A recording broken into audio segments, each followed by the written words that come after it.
to order this meeting of the Planning Commission of the City of Forest Grove. May we have a roll call? Commissioner Berdahl, Present. Commissioner Culbertson, Commissioner Ellis, Here. Commissioner Farrell, Here. Commissioner Stenberg, Here. and Chair Sanderson. Here.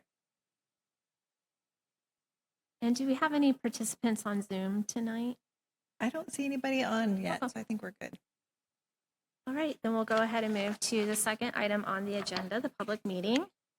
Item number 2A, public comment period for non-agenda items. Anyone wishing to speak on an item not on the agenda may be heard at this time. Is there anyone here who wants to speak on an item that's not on the agenda this evening? Seeing none, we will move on to item 2B, public hearing. This is on file number 311-25-000002-PLNG. I will now open the public hearing on a proposal to amend the text of the Forest Grove Comprehensive Plan to include the 2025 Economic Opportunities Analysis Update. The Planning Commission is being asked to make a recommendation to City Council on whether to adopt an ordinance amending the text of the Forest Grove Comprehensive Plan to include the 2025 Economic Opportunities Analysis Update. The Commission is also being asked to make a recommendation on a growth option for employment land demand for the next 20 years and adoption of findings supporting the EOA update. Draft findings for the Commission consideration addressing applicable review considerations for this proposal are attached to the written staff report.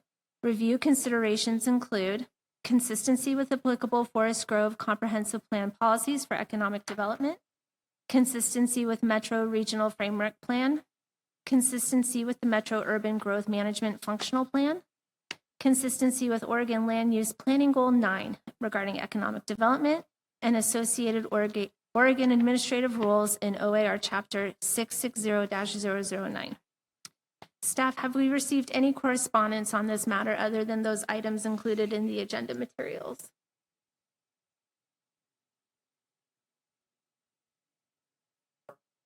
No. Well then, Senior Planner Dan Gilren will now introduce the project team that will present the staff report.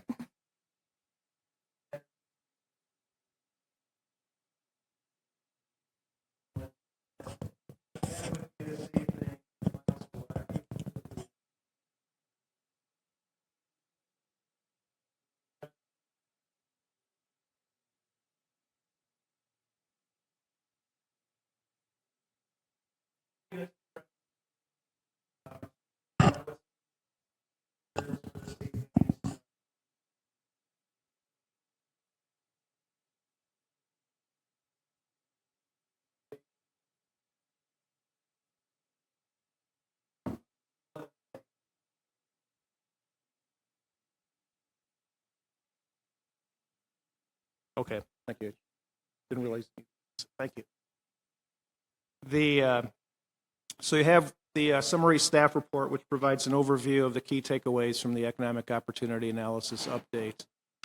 There's also a comparison of the various growth options included in the 2025 EOA update, as well as a comparison with the findings from the current update back to the previous EOA update, which was adopted in 2019. So it was some time when that was last adopted.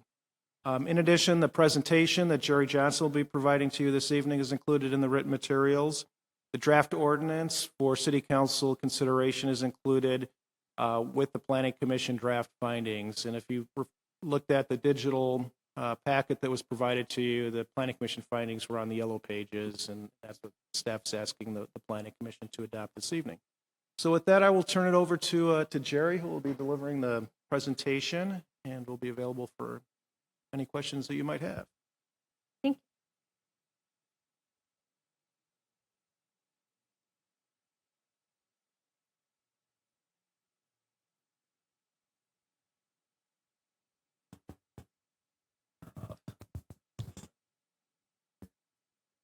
you. You might be able to turn it on underneath so you don't have to press the button each time.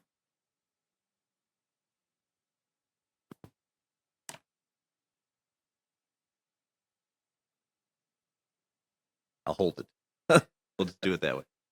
All right. Hi, my name is Jerry Johnson with Johnson Economics. I'm going to review the economic opportunities analysis. Includes a lot of data. We'll try to get a summary of what's likely important as we walk through it. The idea of this, and you have control of the presentation. Yeah, if I can go to the first slide, just to talk about what an economic opportunities analysis, or EOA, is. All right. It's basically to identify your local economic goals and target industries, understand what sort of land needs are required to meet your economic development expectations as far as employment growth, inventory, then evaluate land for employment, which is actually something the city did most of in this as an update of previous work we have done with them, and reconcile that, and then come up with some policies basically to make sure they're utilizing your employment lands. You've got adequate lands to meet your needs, and you're utilizing them in a ways that's consistent with your economic development objectives. This then updates the comprehensive plan, the Goal 9 element of it, which is required by statewide law. Look at your economic needs. And we last updated this actually in 2019. So you're supposed to do it every 5 years. You're doing it every 5 years, which is a best practice. A lot of jurisdictions don't. So that's a good thing. Occasionally people do it quicker than that, but this is about the time we would normally do an update for this. So it's somewhat less of an all-inclusive process than it would be if we did a completely new one. So go to the next slide, please. Just to understand how it fits in, you've got the 2040 plan, which is a regional planning document, the economic opportunities analysis, which is your Goal 9, which is your economic and employment needs, your housing needs analysis, which takes a look at your residential needs. That's your Goal 10 piece. Those feed into comprehensive plan to meet the state's land use goals, and then those are expressed finally through city code development codes, economic development strategic plan, and your zoning map to make sure everything's together, all planning documents. So the next slide, maybe. We'll walk through some of the demographic economic trends in the report. Yeah, one more again. First of all, your employment growth, you've been growing really quite steadily, about 2.2% in the last 20 years on an annual basis. In the last, we sort of broke this out. Your 2.1%, if you look at the from 2012, the last decade before the pandemic. The pandemic basically changed everybody's numbers so much that sort of throws off a lot of the trend things. But you're very consistent, about 2.2% a year overall. Take a look at your employment growth. Obviously, you took the big hit in 2020 and a good recovery in 2022, 21 and 22. So you're now above your previous employment levels. If you take a look at the last expansion cycle, particularly the latter half of those in 2018, 19, 20, even though it was negative, you were less negative than the statewide average. And then coming out of it, Forest Grove in the last cycle has been outperforming statewide averages pretty significantly. And so you're sort of path of growth right now. Things have been going quite well. The pattern's pretty positive. Next slide. Take a look at where your employment is. It's probably not surprising to you. The educational services is the big one locally, followed by healthcare, social assistance, and accommodation, food services. But you do have a really strong manufacturing group as well there on the bottom of that slide on the left-hand side. If you look at the right-hand side where the growth has been coming, food manufacturing has been a big deal. Accommodation, food service also has been big on growth. Construction, educational services, but as a percentage growth rate, not as much. And healthcare and social assistance. Healthcare and social assistance is something we're seeing more and more of over time. You guys actually have a strong base of that, but those are sort of aging projects. Right now, that's sort of an area we're expecting to be a big growth in the next decade because of the aging population. Next slide. So if you take a look at your employment by size of firm, you don't have a lot of large firms. It throws off Obviously, the college is a big deal, the university, so that's going to dominate up there. But relatively small firm size, but that's fairly typical. Most jurisdictions don't have a lot of large firms. Portland metropolitan area actually, as a whole, doesn't have a lot of large firms. Next one. Take a look at the population growth rate. This is one where you've actually outperformed the state in the prior expansion cycle as well. So you were increasingly a bedroom community. Now you're a bedroom and employment community. You still come in as a bedroom community, but get to some of the commuting trends later. But that's becoming a better balance as far as getting more employment relative to your residential growth. And the nature of residential growth has been changing as well. This talks about this distribution of your population by age, and it actually forecasted and it expects you're going to get older. This is not a surprise. This is something we're seeing everywhere. Our population is aging. Our level of in-migration is actually holding up, but our birth rates have been dropping and people are getting older. So as we look forward, we're looking at an aging labor force, which has some implications on the labor force and ability to find labor as we age. Next one. Take a look at the commuting patterns. It says Forest Grove as a whole. This is from 2021, and it shows of people that live and work in Forest Grove. There's about a little over 1,900 people. You've got 10,000 commuting out for employment, but you've also got 6,100 commuting in. So you're a net exporter of labor. So you are technically a bedroom community, but again, that ratio is getting better. So it's moving in a direction that's probably more fiscally sustainable. This is sort of the issue we run into a lot of jurisdictions. If you're in a property tax dependent state like the state of Oregon, for jurisdictions, it's good to have a balance of commercial industrial relative to your residential. So your tax base is more sustainable. Take a look at Washington County. Washington County is actually a net importer of labor. And so there's more people drive into Washington County than leave Washington County. So a major center of employment unto itself. We take a look at the workers by age. Your workers are a little bit older, but significantly younger as well. You have a bipolar worker type distribution relative to the county. You have a few more workers age 55 and older. You have significantly more workers age 29 or younger coming out of Forest Grove. A lot of this isn't that particularly interested, but the workers by income tends to be lower income. Locals making lower incomes as a rule than the county as a whole.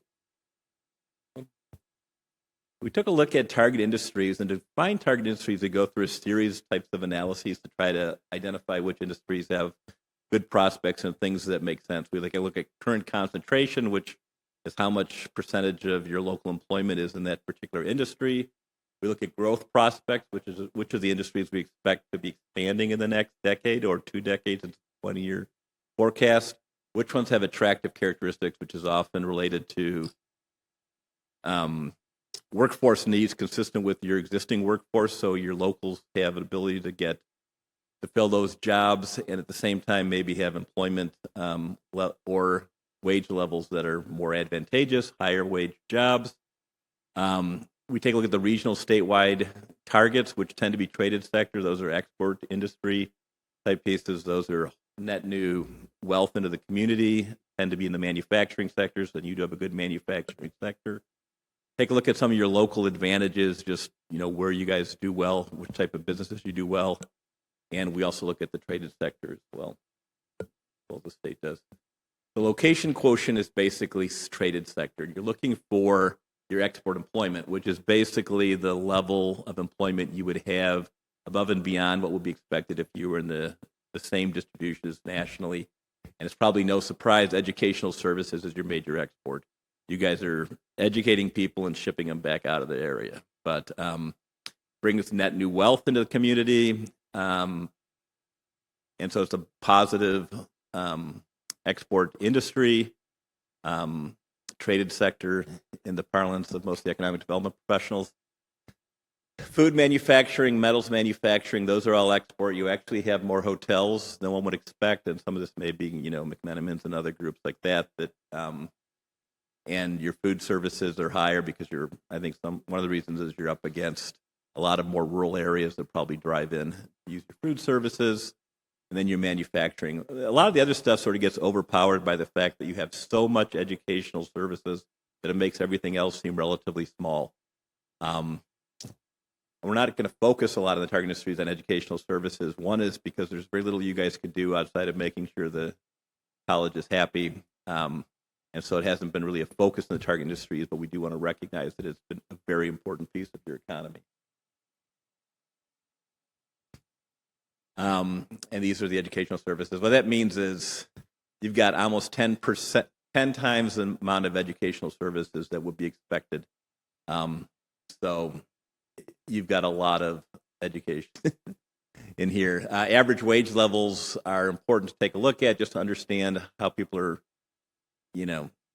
what's giving you your living wage employment. Professional, scientific are the highest paid, but wholesale trade actually quite well. Information has been a growth industry all over the state. That tends to be the data center piece.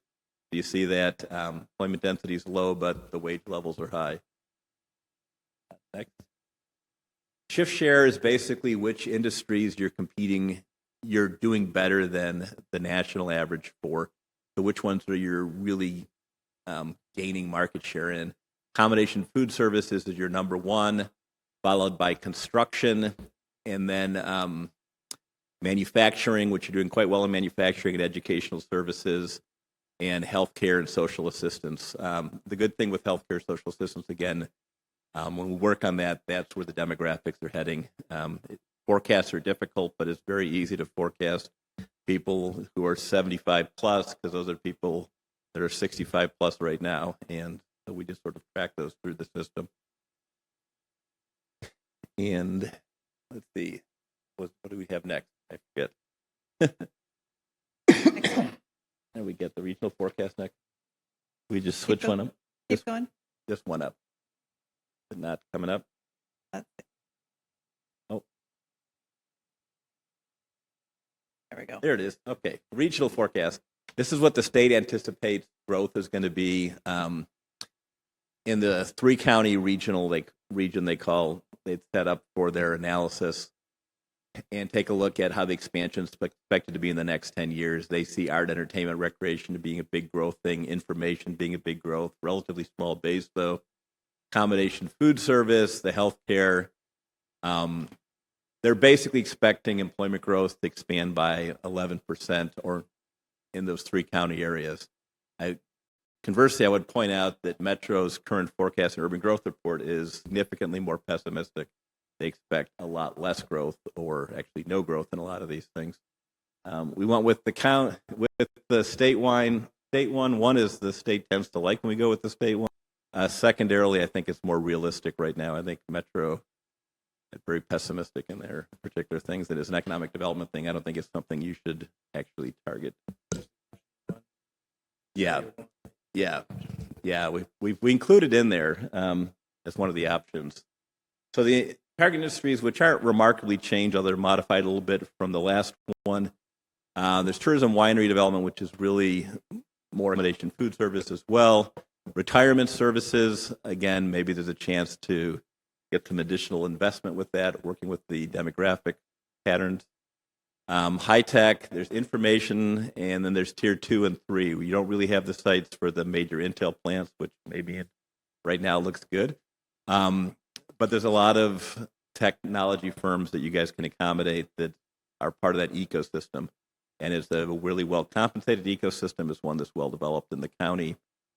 And for Forest Grove, it's a great place to take a position and get some really good quality employers. For manufacturing, both your food, metals, and wood manufacturing has been strong. You certainly would want to encourage that. It's relatively high-wage employment. It's export employment, and it's also one you've been doing well with.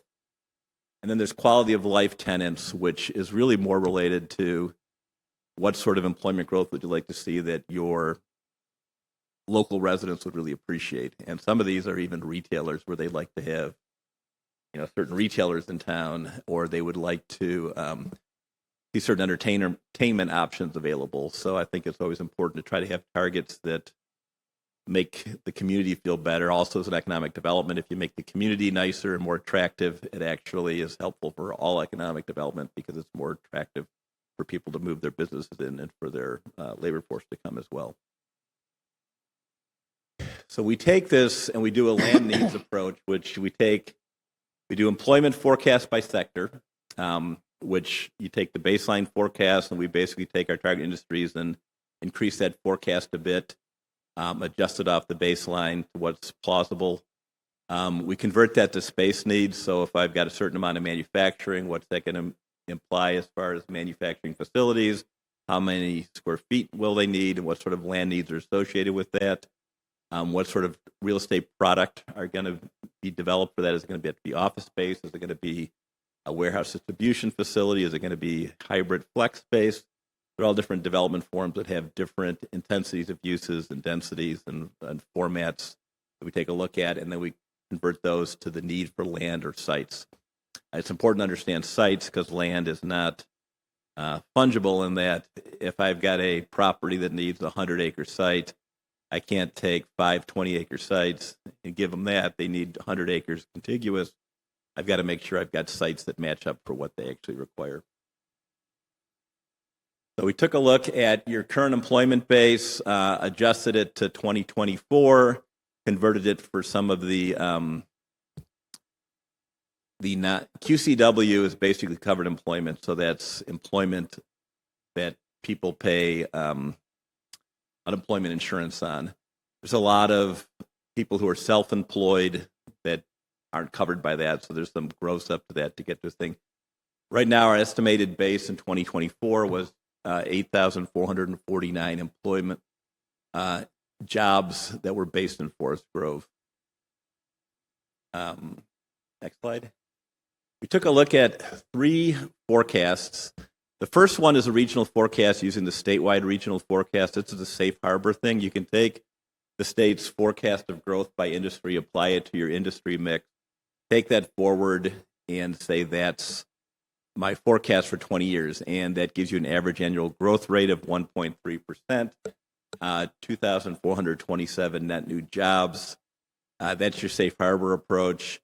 Scenario 2 is Metro's urban growth report forecast, which I thought was very pessimistic. That gives you a 0.3% rate of growth and only 589 jobs in the next 20 years. And declines all over the place. One of the most craziest ones, I think, is transportation, warehousing actually having declining employment. Anyone who works in industrial knows that that's been the hottest employment sector for the last decade. But Metro's forecasting it to decline. And then we have scenario 3, which is basically taking the regional forecast and bumping it up in the areas that we think should be targeted that are consistent with your growth. So we basically that in a balance of what you've actually seen historically. And keep in mind, your historic growth rate has been 1.9% from 2012 through 2024. We're continuing the 1.9% for the next 20 years, change the distribution a little bit to reflect the target industries, and it gets you just under 3,800 jobs in the next 20 years. And that's our scenario 3. And we just put these on thing to see linearly what that looks like. Again, scenario 2, which is the gray bar, that's the Metro forecast, which basically just flatlines things. Scenario 1 is above your log forecast, below your linear forecast. Your linear forecast is basically taking your growth rate, taking it out, or it assumes growth is going to be on a roughly linear scale. It's not a growth rate, right? It's a linear piece. Log basically reduces your rate of growth over time, and then scenario 3, which is more aggressive, which is on the upper side of that. So we take that and we apply it to different types of uses, and the typologies we use. One is just traditional office space, institutional space, which is typically government, flex business park, which is sort of smaller format, industrial space that is multi-tenant quite often, a general industrial space, which can include manufacturing, warehouse distribution, which tends to be high clear height bays, loading docks, a lot of truck movement, and then retail, and total it up under the three scenarios. Under scenario one, which is the state safe harbor, you'd have net acreage required of 140 acres for industrial lands. Under scenario two, you only need 32.3. This is the metro forecast. Under scenario three, it's 232 acres. So it's a little bit more robust and is significantly robust on the industrial because most of the target industries are industrial space users. We take a look at your current employment land inventory and try to reconcile this with it. What this really shows is, honestly, even in all these scenarios, you have in aggregate enough industrial land. You may not have the right sites, but you don't really have a shortage of industrial land. Commercial land and the high growth is possible. You might have some shortage of commercial land. There's obviously ability to reconfigure commercial.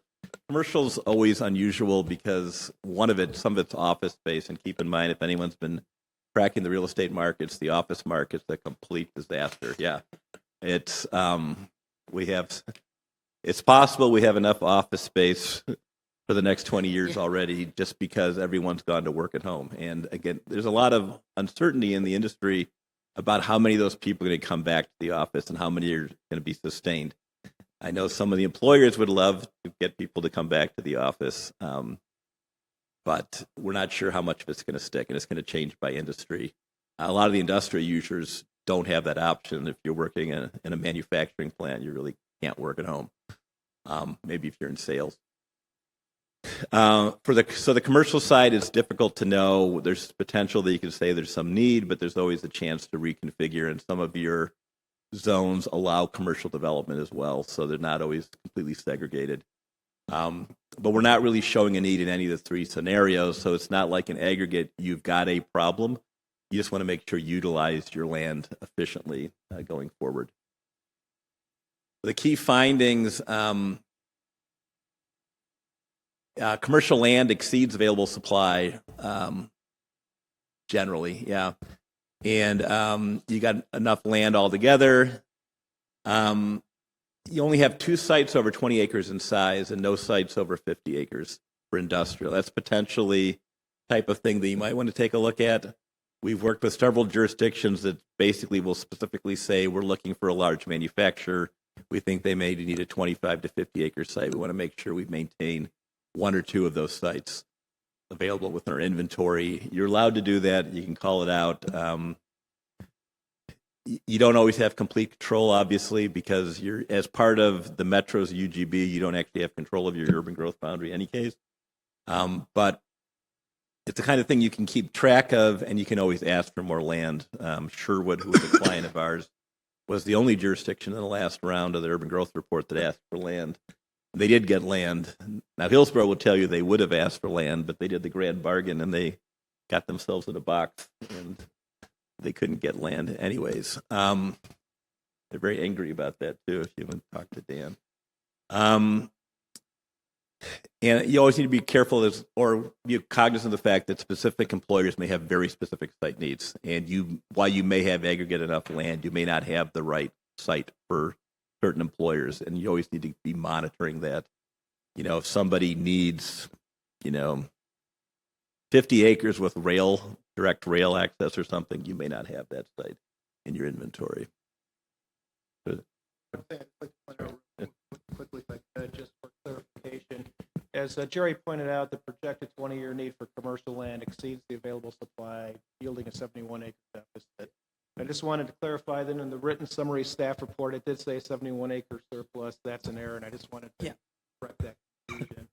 We do have a 71-acre deficit. Where that's important is that when the EOAs provide the basis for making future decisions on how to designate land,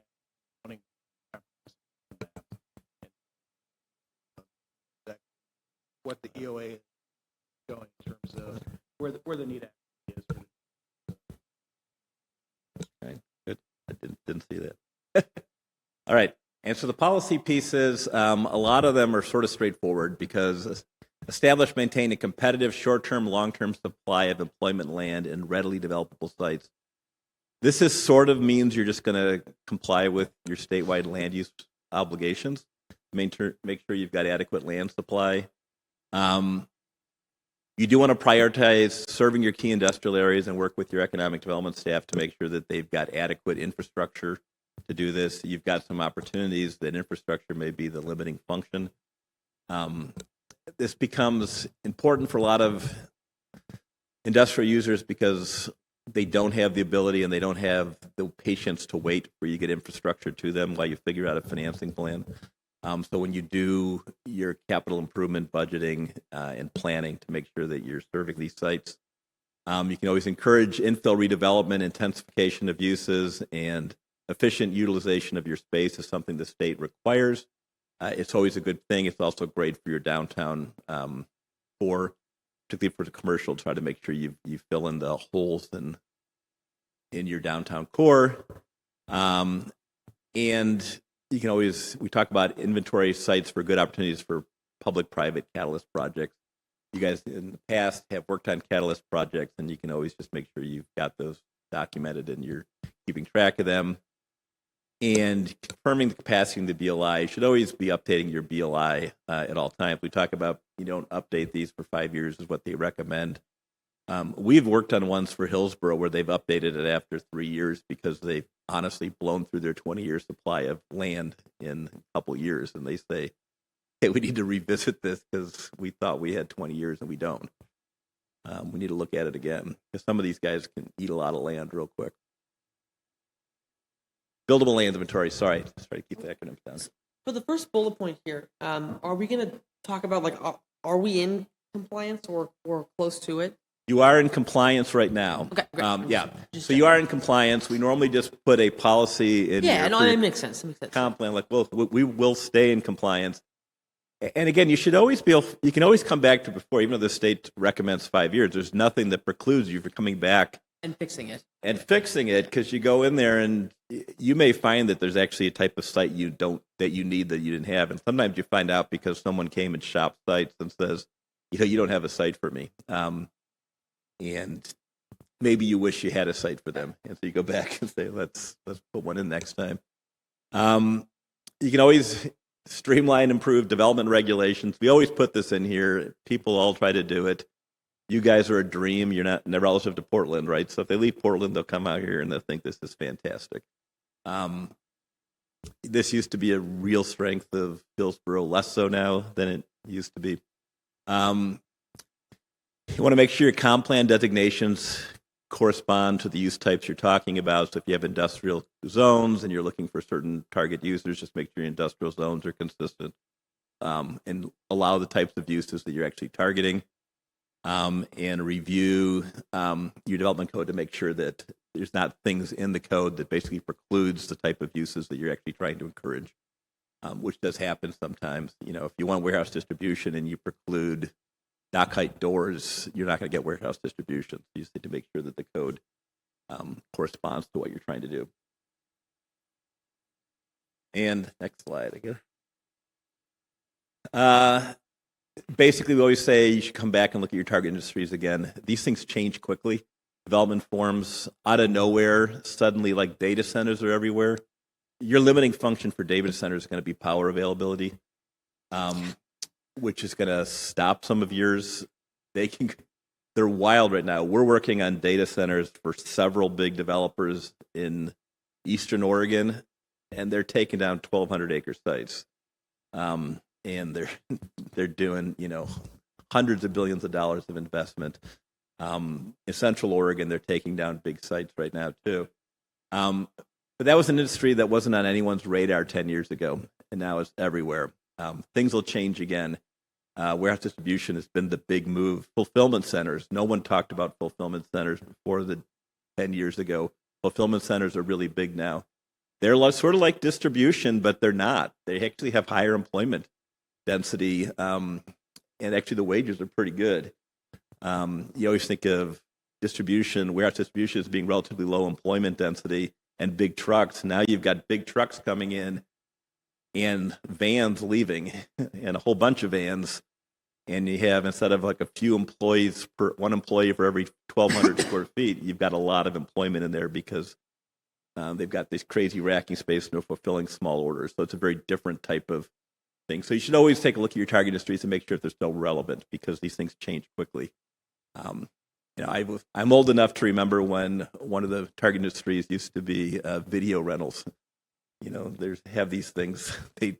Things move on, and we see an awful lot of people's economic elements and their comp plans that talk about industries that are completely irrelevant right now.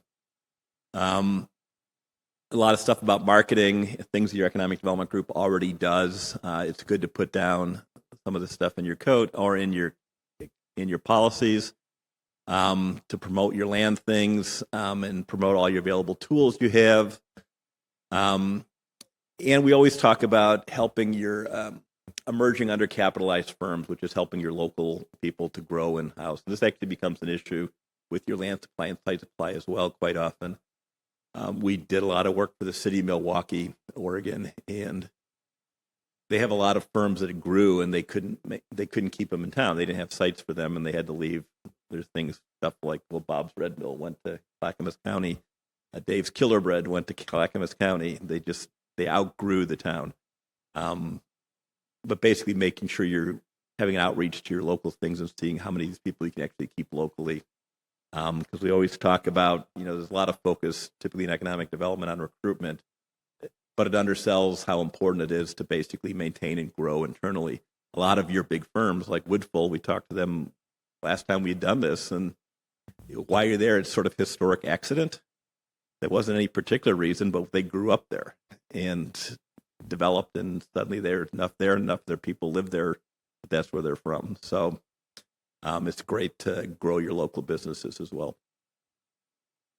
And I think, that was about it. Workforce initiatives, which is, workforce training, always important. And one of the things we've been stressing a lot is childcare is a workforce readiness issue. Just making sure that you've got support for getting the workforce in there. This is going to be more important as everybody ages as well. Access to workforce is really important. Now, you guys actually have a lot of residential, which is a positive. So you have the workforce in place already. I think what you're sort of hoping for is that you're exporting a lower percentage of your workforce and you're keeping more of them in-house. But you've obviously gotten a lot of residential activity of late, sort of shifting your focus out to the west here a little bit. I think that is what we had on this piece. We've still got a little bit more cleanup to do on it before it goes to City Council, but wanted to give you guys an overview of where we're at.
My first question is, what is the downside of choosing option 1 if option 2 or 3 happens? Sounds like we can revisit basically at any time. So is there a real downside? Correct, yeah.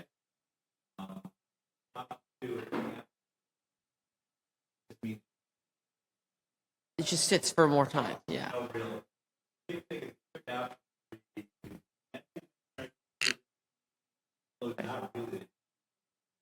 Redesignate things, yeah.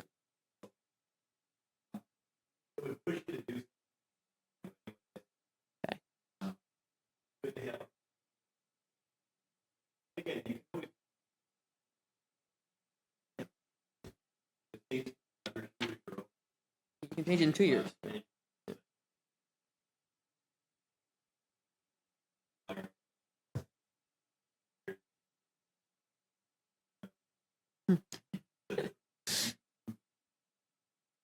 Well, thank you both for your report.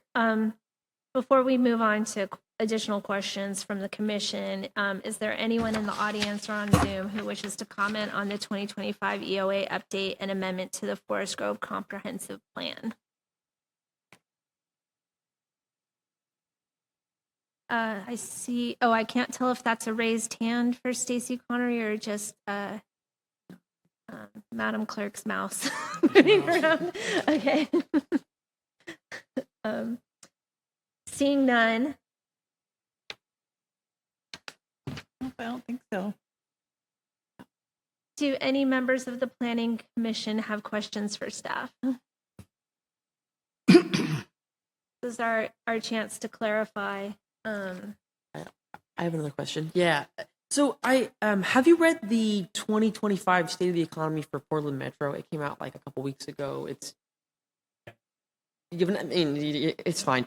Basically, it's very depressing. If you give it a read, they talk about how in 2017 Portland was ranked third out of the 81 large American cities for like investment in growth, and now we're 80th out of 81. And I think that could be a part of the reason that they're projecting 0.3%. Do you see kind of reverberating effects of that? Like if Portland is no longer a place for an investment, but do you believe that that's going to reverberate out? Yeah. Yeah.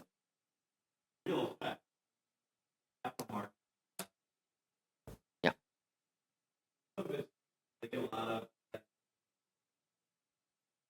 Yeah.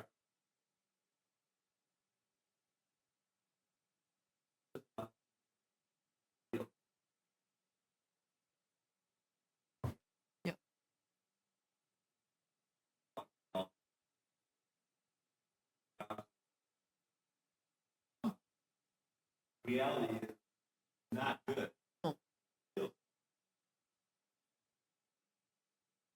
No. There's been a real issue that investment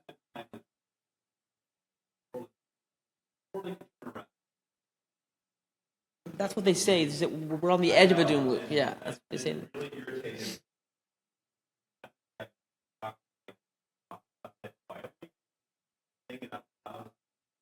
Okay. Okay. Got a perception problem. Under this tech.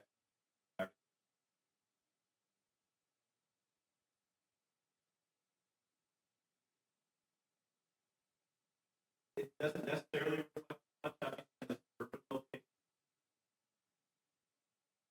But at the same time, on the world, and it's a problem. That's a problem.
we have other questions?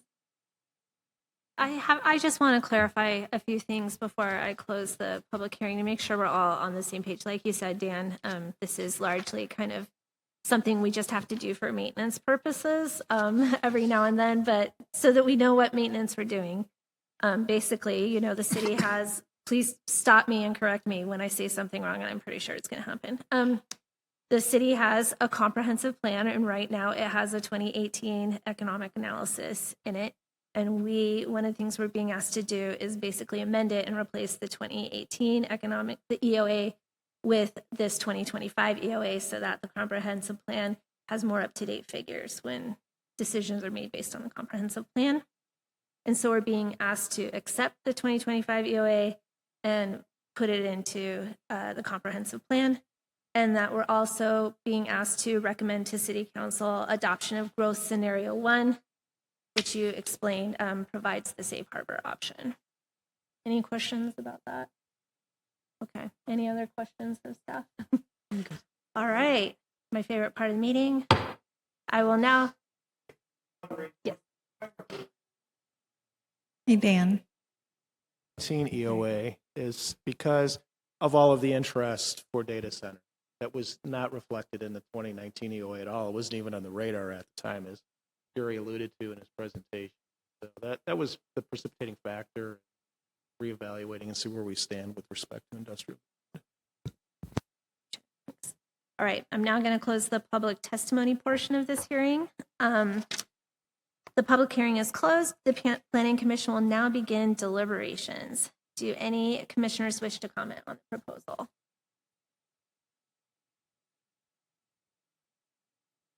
No comments? It's very straightforward. All right. Is there a motion from the commission to forward the Planning Commission's recommendations to City Council? Motion? I need to read the, Here.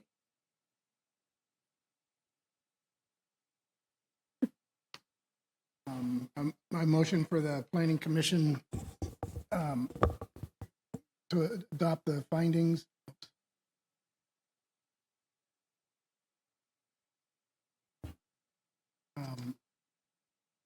Recommend the adoption of the growth scenario 1, the safe harbor option as the preferred growth scenario for land use decisions affecting the designation of land consistent with Oregon Administrative Rules, Chapter 660-024-00409A. And also, I think we need to do both parts. Oh, sorry. And the Planning Commission approve a motion adopting the findings described in Attachment A, Exhibit B, and recommending the City Council accept the 2025 EOA update and amend the Forest Grove Comprehensive Plan to replace the 2018 EOA with the 2025 EOA update and add the updated EOA as an appendix to the comprehensive plan. All right, so for those recommendations to City Council, is there a second on the motion? Is there any discussion on the motion? All right. I will now call for a vote on the motion. Staff, please call the roll. Commissioner Berdahl, I vote to approve. Commissioner Culbertson, Commissioner Ellis, I agree. Commissioner Farrell, Agree? Commissioner Stenberg, Agree. Chair Sanderson. Agree. Motion passes. Thank you. Thank you both.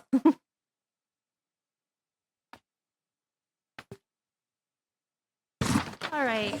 Turning to item 2C, action items. We have none scheduled. So we will go ahead and move to the business meeting. Item number 3A, Davis Estates Plan Development Condition of Approval, Parkway Planter Strips. What's this about? So we have a couple of slides. Some of you were on the Planning Commission when the Davis Estates Plan Development Project came forward for review.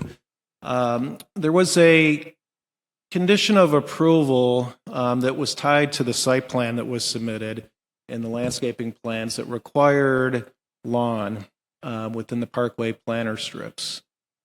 Subsequently to approval of the development, the homeowners association reached out to the developer and asked if a lower maintenance design solution could be implemented. Because it's a condition of approval, it would require revision. It's basically a modification to an approved condition of approval.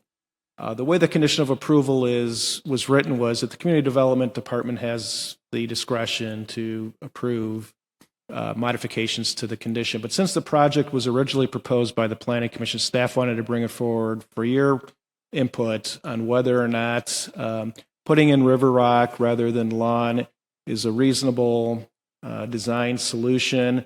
The river rock would be removed where the street trees will be planted. We're going to be doing the street tree planting here in a couple of weeks, and bark disc would likely go in where the street trees are. So staff is just interested in the Planning Commission's perspective on whether it's acceptable to put in the river rock in place of lawn in the parkway planter strips. Having been in a few HOAs in my time, I know that when there's a new construction development, that the builder is in control of the HOA until I think pretty much like the last house is sold, and then it's turned over to the homeowners. So do you know if the builder is in charge of the HOA that's making this request, or is it the actual homeowners who live there?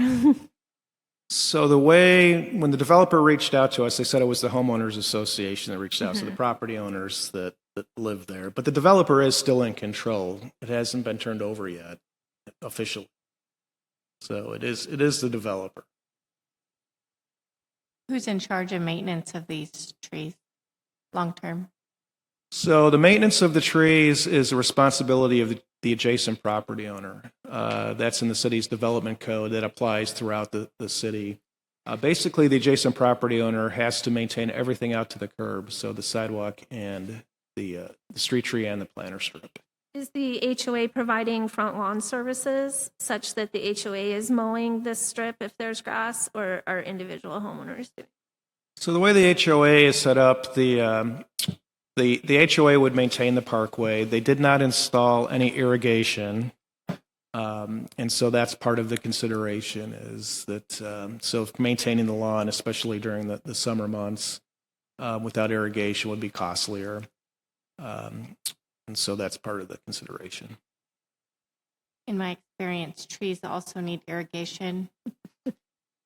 They do. In fact, when the city goes in, the city took over the street tree planting from the developer years ago, and for every building permit that's issued for a residential dwelling, single family or attached units, we assess a fee to purchase and have the street trees planted. Every year we do a contract with a landscape firm to actually install the street trees. There's a 1-year warranty. Part of the contract requires that the landscaper do watering at least every other week. During the summer, more frequently if needed. So there is a 1-year warranty, but after that period, then it becomes the adjacent property owner's responsibility moving forward. So if a tree dies, are they responsible with replacing it? They are. There's a free tree removal permit. Okay. If it makes sense to replace the tree, in some cases, trees were planted back when the developers did the planting. They're too close to water meters and other utilities. We won't require replacement, but ordinarily we do require replacement if one is removed. Is Chad Davis only doing the Twin Homes portion of this development, or? Yes, Chad Davis Construction's the developer for Phase 1. D.R. Horton is interested in taking over part of Phase 2. And they've actually reached out to staff asking if this treatment was acceptable so that they knew moving forward what they should do in the subsequent phase of the project, or what they can do as an alternative. Has this been approved anywhere else in Forest Grove? No. Although I will say that driving around town, I've seen more and more of this happening in older parts of the city where there was lawn and bark dust, and now it's become river rock is going in its place. But as part of a development approval, this hasn't been approved before. Are you just taking our temperature right now, and then we would have to do something formal if we were interested in doing it, or can we So because the condition of approval was written where the Community Development Department could approve it administratively, it is really just taking the temperature of the Planning Commission to see if there's any real concerns. Otherwise, if that wasn't the case, it would require a public hearing and formal Planning Commission action to approve it. But staff didn't want to go ahead and make an administrative decision without at least getting input from the Planning Commission. My personal opinion, and I welcome disagreements with it, and that's all that this is that I would be okay with it in front of the twin homes because they have very small lawns, and at least this picture you have right here shows that there's not grass in them anyway. And with their one-car garage, I think that that's inconvenient to have a lawnmower or just even a weed whacker just to like do the one area. But that for the additional parts of the development, like when D.R. Horton comes in and starts building single-family homes, it would be more appropriate to have grass, is my opinion.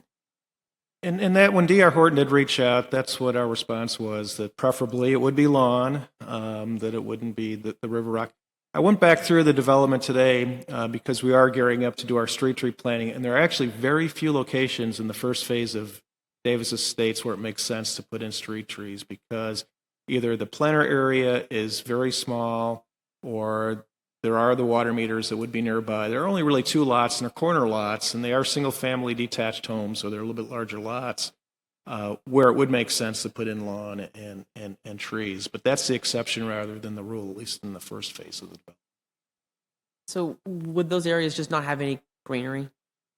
If they just have rocks and no trees? Kinda Yeah, sad. at least in front of the individual homes. There's a lot of open space in common area in Davis Estate, which does have landscape. There's park area and open space for the residents as a whole. So it wouldn't be entirely devoid of any greenery.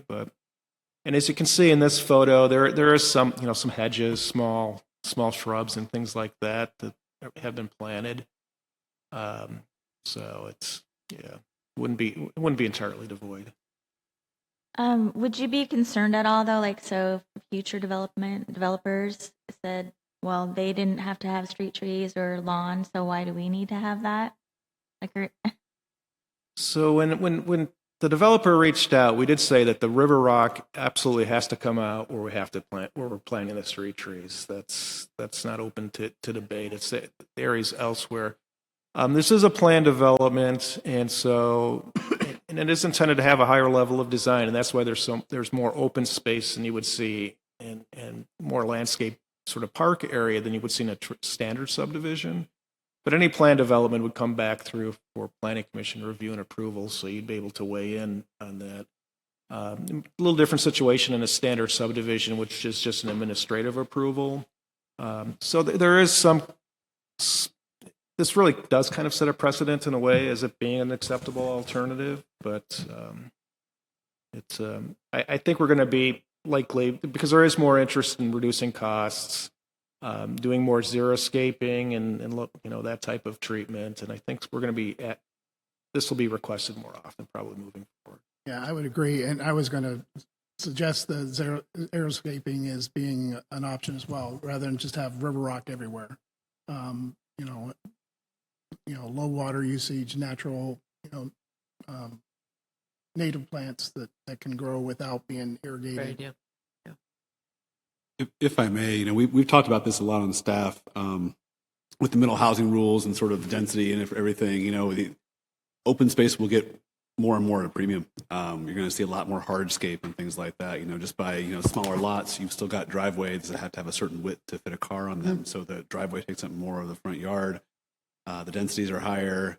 There becomes more and more conflicts as you get smaller and smaller lots between the trees and water lines and things like that. And so, to your question specifically about river rock or whatever, grass, I'm not sure that that's probably discreetly the conversation that's going to be had. But I think that we're going to see a lot more sort of just tightening of lots and a little bit of room to do a lot of things that we're requiring. And so I expect probably a lot more discussions of this flavor, I guess, coming in front of you in the future.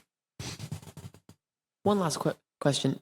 Do you know, is there going to be like a weed barrier or something under the rocks? Because otherwise it's going to look bad really fast. That's a good question. I don't know. I would I ask. can find out. Yeah. Yeah. I know just from experience, it looks bad fast if you don't. Everything you're saying suggests they just cheaped out as much as possible, so Yeah. I'm guessing that there is not. Okay.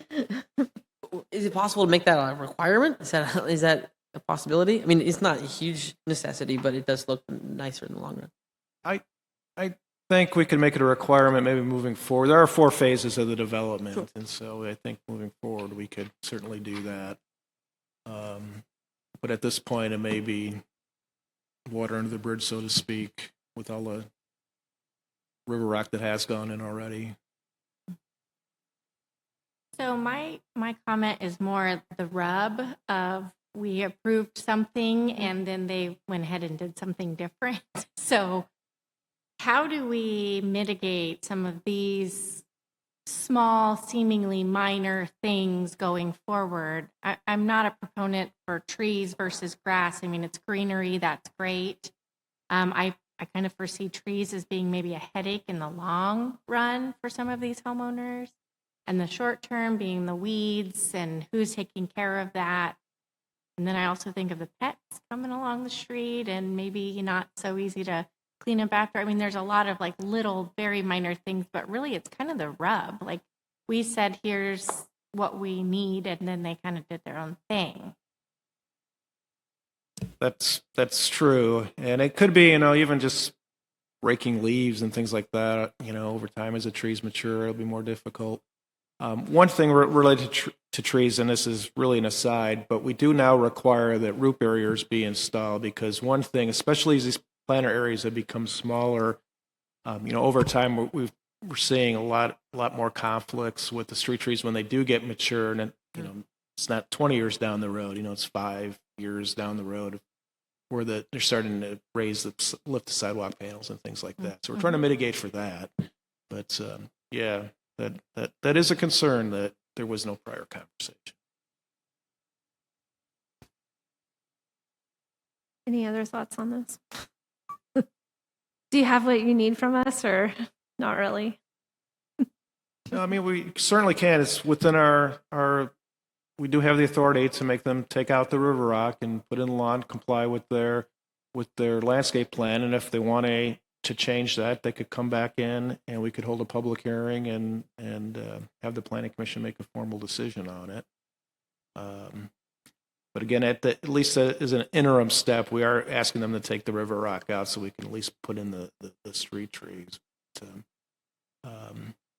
So yeah, that's kind of where things stand at this point. But if it is if the consensus of the planning commission is that they should plant the lawn, we'll certainly convey that message and have them do that.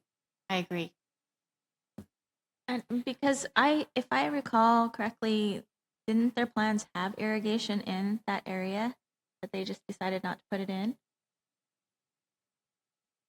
I know that there wasn't a requirement for the development approval. At Parkview Terrace, which is under construction now, was approved about the same time as David States. They do have the in-ground irrigation. I was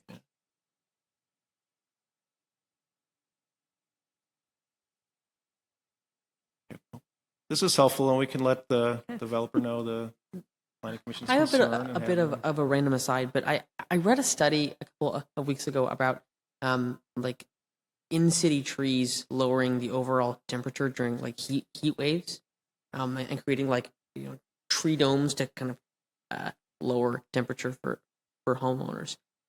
Is that being considered as we're doing smaller and smaller lot size that have less and less room for greenery?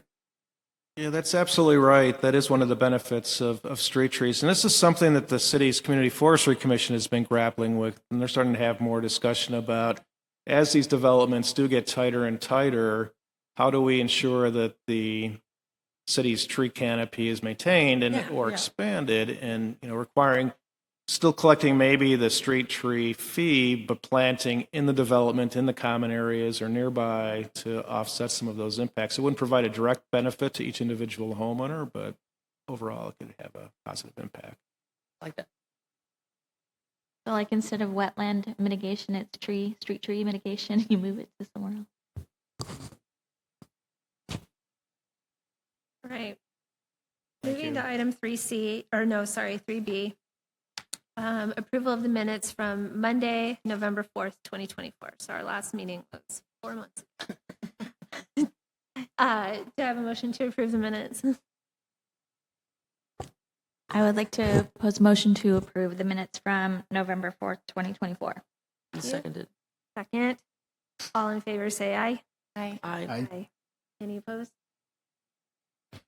Item number 3B, Director's Report.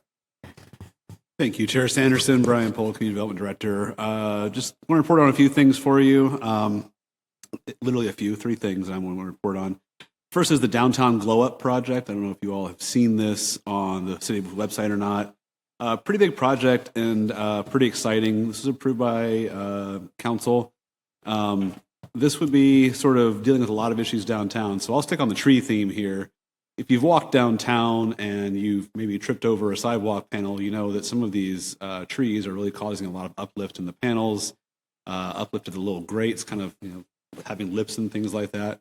We have had slip and fall injuries and have been put on notice a number of times by different people that we might see a claim or something like that on our insurance. And so both for what has happened as well as what might happen, we originally started looking at the trees discreetly, but also kind of we're looking at a few other things downtown, and the Downtown Glow Up project was born. It was budgeted to be just under $500,000 to include new trash receptacles that would increase the trash capacity of downtown by about 20%. Tree removal and replacement. There will be, out of all the downtown trees, there will be 87 that would stay that aren't causing issues right now, 19 trees that would be removed and replaced, and 2 new trees added in different tree wells that are already there. In addition, we would not use the little grates anymore that pop up and sort of create those lipping issues. We're using what's called a flexible porous surface treatment. You may have seen this in other cities where it's sort of like it's rock that's sort of glued together almost. It looks a little bit like asphalt, but it's not. It's more decorative than that. That will basically sort of just allow the water to infiltrate and not cause that lipping and uplift and things like that. Of course, once these trees are sort of dealt with, they will also deal with the sidewalk panels that are uplifted and things like that as well. There will also be new electrical access to some of the trees to allow sort of twinkle lights and things like that in the trees or over the street. Those decisions have not been made yet about sort of what kind of lighting would go downtown, but it's more just sort of having that ability. If you're going to tear up, sidewalk and things like that, may as well run some conduit and have electrical access in the interim. This project is paid for through no general fund dollars. There would be ARPA funds, the American Rescue Plan Act. I always get so confused when I see myself up there. I'm talking and I just mess with me. Urban renewal dollars, the transient lodging tax dollars, and the city streetlight fund. And so those have all come together in certain percentages to fund this. Bids were submitted last week. We did get, I believe, 7 bids. Do you recall, Dan? Yeah. And this has now kind of moved into the public workshop, and so Public Works will be dealing with this from here on out, actually having those improvements done. So it's a pretty exciting project. There will be some more business owner outreach as we know what construction schedules might look like and things like that. But that should be a nice little improvement to look for. The trash cans are pretty sharp. They're like branded Forest Grove colored trash cans that will all match each other. So that'll be kind of cool. And that's a fun project to look out for. The Forest Grove 2040, the visioning project, that is the main thrust of public outreach. The sort of general public outreach has wrapped up now. We are moving on to start the focus groups, and these will be sort of different sort of sectors of people and representative for certain people being asked more focused questions in smaller groups by our consultant, Sarah Singel-Wilson Consultants. And you should start seeing drafts of that coming out, this year at some point, probably before summer. I will just kind of foreshadow for you that this might be a lot of work for the Planning Commission. Everything we're seeing, I don't know if you've ever seen word bubbles, where they have sort of the big words that pop out the most in responses, things like neighborhood character, walkability, traffic, neighborhood design, things like that are sort of jumping out to the very front as far as issues that people want to see tackled. And so this is laying out a vision, a roadmap for sort of where our work goes, and we'll kind of give a little bit of a funnel for City Council to do the goal setting in future years, and potentially even sort of this year as well. And so we are likely to see things like comprehensive plan updates, neighborhood design guidelines, things like that. I'm not committing to any of those. I'm just kind of saying that these are sort of off the top of my head, sort of where I see this going right now. So these would all likely involve the Planning Commission. Not everything in that plan will, but just saying that from what we've seen so far, that a lot of these things are looking like they're going to be planning issues. And so just kind of preparing you for that. Last but not least, we have no meetings on the horizon for now, at least not with specific dates. We do have a FEMA floodplain ordinance we have to adopt. These are some code updates for our floodplain ordinance. For the longest time, the flood management sort of philosophy has always been it's just an insurance program. I know we've got two realtors here who know sort of what flood insurance is.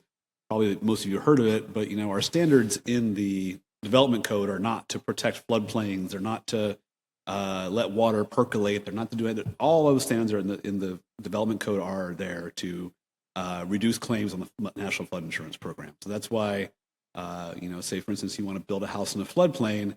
We make you elevate that house, above the base flood elevation that's computed, and sort of not having any systems, no HVAC, nothing like that under floodplain height or under the flood heights. Not for necessarily even life safety, although that is part of it. I will not say it's not part of it, but it's all part of the insurance to mitigate any sort of claims in the National Flood Insurance Program. In order for communities to be eligible for flood insurance, or members of the community to be eligible for flood insurance through the NFIP, the city government or the county government has to participate in this program and has to have ordinances that are compliant with the NFIP regulations. What happened was through a lawsuit in, I want to say it was 2013. It's been forever now. I was back in Tillamook when this all happened, so it was kind of a big issue there. There was a lawsuit between the National Marine Fisheries Services and, I'm forgetting the name of the club. It was an environmental organization that sued on behalf of NIMFS and sued FEMA, basically saying that the actions taken in the floodplain, the development that is allowed in the floodplain, actually caused harm to endangered species. And so under the ESA, they claimed basically that there has been take of endangered species, and that the FEMA regulations had to somehow sort of accommodate for preserving habitat, if you will, for listed species, namely coho salmon. And so what we see now is sort of the NFIP and the regulations that get passed on to the cities and counties more reflective of sort of environmental protection, where they used to not be at all. And so this will be a pretty sort of meaty sort of update to the flood insurance, or to the flood portion of the development code. Things like compensatory storage. So if things do flood, then there's areas for water storage to happen and sort of escape for salmon to scuttle out of there or whatever. There's a lot of stuff in there, and so that will be coming in front of you. I don't know if we really know yet. Probably April, May, late April, early May, and then has to be adopted by July 1st, basically. And so we are on a timeline for that. And it's sort of one of those things, kind of like CFEC was, where you just kind of have to do what they say, pretty much. We are going to propose that we adopt the FEMA and DLCD model ordinance. There were some options that FEMA gave, though. You could do it permit by permit basis, where you could require that everybody who ever builds something in the floodplain has some sort of biological study of their property, and sort of works in some elements to be compliant with the Endangered Species Act for a number of reasons, namely housing shortage and housing sort of non-discretionary elements that are required. I think you guys probably remember that every bit of housing has to have non-discretionary review criteria. We cannot implement a regulation that says, we have a very sort of qualitative review of a piece of property on housing. So there's a lot of sort of discretion involved with, looking at endangered species and how you might deal with those sorts of things. And so we can't have that when it comes to housing. So the safe harbor, to use another term from tonight, the safe harbor for us is just to adopt the model ordinance, and so that's what we're going to propose for you. We also have the locally preferred alternative from the Bus Rapid Transit Plan. We've mentioned this before during the director's report, but just to kind of reintroduce the project, it's basically taking Line 57 and going from bus service to bus rapid transit, which basically is sort of like enhanced bus service, if you will. All the stops become stations, so you're not just sitting by the roadside and a roadside sign, in a ditch somewhere. You have a platform, and you board from a platform, and they take the fare at the platform. There's information about when the next bus is coming. They're the long articulated buses. If you've ever been down Division Street in Portland, I was just there the other night. Eating at Bollywood Theater. It was wonderful. But just the other night I was down there, and that's the system that they're planning on using, is that the FX service, basically. It will not be branded FX, but it will look just like that pretty much. And so that will go all the way, the entire length of Line 57 from Beaverton to Forest Grove. That'll be a big change. It's about a $500 million project, contingent on funds coming from the feds, half of the funds coming from the feds, which, but in the preparation for all that sort of application and everything, we do have to adopt an intergovernmental agreement with Metro, TriMet, all these partners, and all the other cities and county along the line, kind of saying that we'll do our part, and that we recognize and adopt the alternative that the steering committee's come up with. It would involve a few stop closures in Forest Grove. They provided us with the numbers of sort of on-off boardings and everything for Line 57, and the stops they're planning on closing are really, really low ridership stops. All the sort of hot spots are kept as stops. But we'll likely have somebody from Metro, TriMet here to help us kind of unravel this to you and present it to you, so you will have all your questions answered. A little unprecedented to bring an intergovernmental agreement in front of the Planning Commission, but it's a big project, and so we kind of thought even if you don't take formal action on it, we wanted you to be able to have some input and sort of just say, and more than anything, have your questions answered. So that's what's on the deck for right now, and I'm available for any questions yet. Any questions?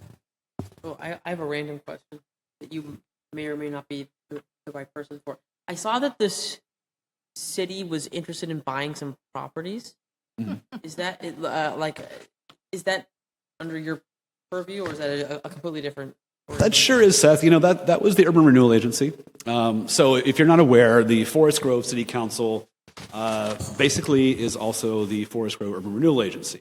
Okay, I didn't know that. They have separate meetings, so basically they'll adjourn the city council meeting and then Really? Okay, open I didn't know the that. Urban Renewal Agency meeting. So they go from being city councilors to board directors. And I say that because it's important to note, if I say city council, I mean Urban Renewal Agency in this context, because I will screw this up. I do it at the meetings all the time. The Urban Renewal Agency has an urban renewal plan that was passed in 2014, Dan? 2014? Prior to my arrival here, but basically it's using tax increment financing. So elevator speech on tax increment financing is basically you draw a big district with all the properties that you want to include in sort of a declared blighted area, and it freezes the taxes that come in, like in total. Say the thing you draw is a polygon around all these properties, and they pay $100 million in taxes. Well, for the life of the plan, once the plan is adopted, that $100 million will keep going into the general fund with the city. However, as the tax base grows over the years, all of that money is required to be spent back in that district, the polygon that you grew. And that's the basics of TIF. And the entire idea of TIF is to basically to make improvements on blighted properties, things that are vacant, abandoned, problem properties, things like that, through sort of reinvestment within the urban renewal area. There's a lot more to it, so I apologize. I hope that makes sense what I just said. Great, yeah. So the urban renewal area is getting pretty mature. So 2014, we're 11 years into it, into what is usually about a 20-year plan. And so one of the projects identified in the urban renewal plan is land banking. And that is basically securing properties for future redevelopment. And we kind of went through a process with the urban renewal board about sort of where they think they'd like to land on some of these properties. There are a number of them listed in the plan that are potential acquisition sites. Through several meetings and sort of discussion, the board landed on the theater property and this Woodfold property across the street here. The Woodfold property is the gravel lot over here across 19th, not the city gravel lot, but one across 19th. And then the theater building that's kind of not this one, but over there. The building that includes Pac Thai and the haircut place and donut place and everything. They have made offers. Both offers have been accepted. Right now we're in due diligence. So doing things like, on the building over there, inspections, sort of geotech reports over here on Woodfold. So we're still moving through that process. So there's not really a whole lot we can say right now about whether or not we know it will move forward or not. Things look good for both of them to move forward. There are some existing leases. I think that's probably the context you're asking in. No, actually, it's not. Oh, really? I'm literally just curious. Yeah. There was some Facebook hubbub about the leases and things like that. The board has decided to honor the leases and hire a property manager to move forward with honoring or to manage those properties with the leases. So the leases would include, the restaurants and things like that over there, food trucks over here. So we didn't want to cause any disruption to, existing business. So the plan is to honor those leases. Yeah, I guess my question was actually going to be about the RFP process, like the request for proposal. Have we done that before? Is that? We have, yeah. So the Jesse Quinn project, this is a great example. The Jesse Quinn project was sort of the first iteration of property acquisition and subsequent redevelopment. So the big gravel area over there next to the Jesse Quinn and the Jesse Quinn itself is what the Urban Renewal Agency bought back in 2015. Help me, Dan. It was somewhere. Still waiting for that grocery early store. in the plan. And so that was bought with a loan from the city. So basically, the city lent money to the Urban Renewal Agency to the tune of about $2.1 million for property acquisition, site clearance, site prep, surveys, all those sorts of things. And then put the properties out for proposals, kind of open proposals. We were interested in seeing mixed use or whatever. I wasn't here during that time, but basically, to sum it up, Jesse Quinn's what got built there, and that was just a portion of the property. Obviously, you may have heard the grocery store deal. That was the other portion of the property that's gravel right now. It looks like that deal might not move forward. We sure tried, but. So basically, at the end of this thing, if we do close on these two properties, you add that lot over there, the Urban Renewal Agency would kind of own three pretty key pieces of downtown, and could move forward with RFPs on those properties, kind of to their liking, and that's the whole point of land banking, is that you have site control, and the city can say, we want to see this, blah, blah, blah. And the city can then review proposals, or renewal agency, can review proposals and sort of say, that's what we want to see. And so you get some say in there over, say, a used car lot or something like that. Zoning does not allow that anyway, but I'm just, example of something I wouldn't see. And so that's the idea. And for right now, there has not been a talk about what we want to see in any of these things. It's more just about the sort of immediacy of getting site control and then having some sort of process to kind of go through to see what we want to do. Okay. Yes. So I believe it was Brown Development was the name of it, the mixed use at Sunset and 47. Did that go away? Brown's Farm. Yeah. Yeah. All of a sudden, the signs came True, down. that's a good point. and Yeah, the signs came down. There's no for sale sign, nothing. It hasn't gone away. The developer had to do a partition, and they went through the city process, and now they're working with the county. for approval of the partition. But having said that, we have been, over the course of the last few months, on and off, we've been getting some inquiries. So I don't know if they're trying to sell the approval to another developer to take over the project, which happens occasionally. That's just speculation, but we have been getting some inquiries, and so right now it hasn't moved forward, but they still have at least another year before their approval expires. Got it. Thank you. Anything else? Is it premature to talk about new commissioners or anything like that? It is not. I hesitated to say anything because we have a prospective new commissioner in our audience right now who has Didn't know not if it been was formally appointed appropriate yet. And to so I don't want to be introduce. presumptuous of what the city council will do. But if the city council takes action on their consent agenda on March 17th, David Anderson will be our new planning commissioner. David, I don't know if you want to introduce yourself. David's been in a lot of stuff in the city over the years, budget committee, CCI, CCE, whatever you want to call it. There's others, but why don't you go ahead and just introduce yourself, David? Wondering who is hanging out in the audience. Like who on Quietly. He's really into EOAs. I be here. I had one fan sitting here. I was hopeful we had one person. I appreciate. I've lived in Forest Grove for a little over 10 years now, and as Brian mentioned, I've served on CCI and on the budget committee, and I've been involved in a few projects, and I'm looking forward to the opportunity to work on the planning commission should the city council appoint me as such. It's a pleasure to be here tonight and to kind of see it in action, and so yeah, I will look forward, hopefully, to working with each of you more in the future. Thanks, Dave. And no immediate plans to run for city council. Heck no. This is the conduit right here. This is the I see pipeline that's to city happened council. before, but that is not my plan. That's how we lost Commissioner Falconer. Well, thank you so much. All right, and I see it says TBD, and you mentioned you don't know when our next meeting is. Well, no, yeah. I would anticipate late March, early April, Probably April. mid-April. Right, this meeting's adjourned. Thanks, everyone. Thank you all. Doing the